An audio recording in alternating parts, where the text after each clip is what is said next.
Are we in a recession right now? Well, according to this comment, no, we're not. We've blown way past it and we're in a depression.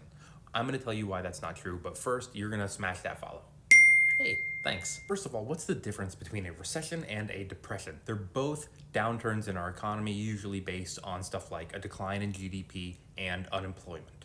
It's just that a recession is usually more mild and can last a couple of months to a couple of years, while a depression is much more severe and much more long lasting, like a decade. The first thing we're going to look at is GDP, or gross domestic product. If it's on the decline steadily, then we could be in a recession or a depression.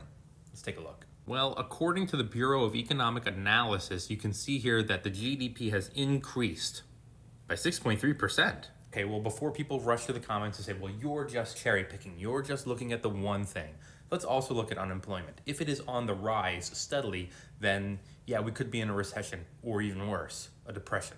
Let's take a look. Well, according to the White House, unemployment is currently at 3.6%, pretty low. In fact, it says here that it's been below 4% for 23 months in a row. Well, can't believe anything that comes out of the White House, right? So let's just assume that it's probably double. Wait a minute. Under President Trump, the unemployment rate was 6.3. Another thing that we look at is consumer spending. Are people buying stuff? Now, you might say, well, of course we're spending more because inflation, everything is more expensive.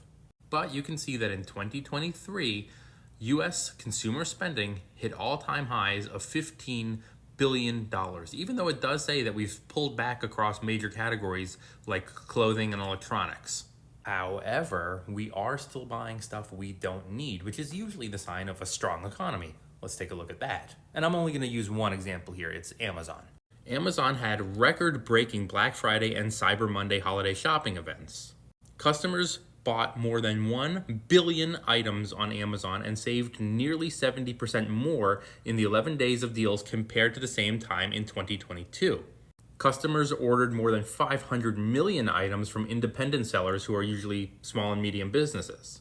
But we're going to look at one more thing, which is usually something we consider when we're talking about depressions, which is homelessness. And it's not good.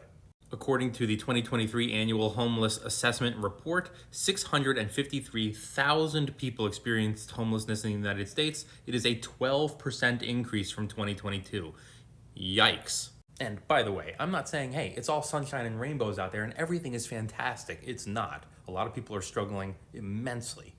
But when you look at the numbers, which is what we go off of, not your personal feelings, well, take a look. As of February 2024, the U.S. is not in a recession according to the Conference Board's leading economic index.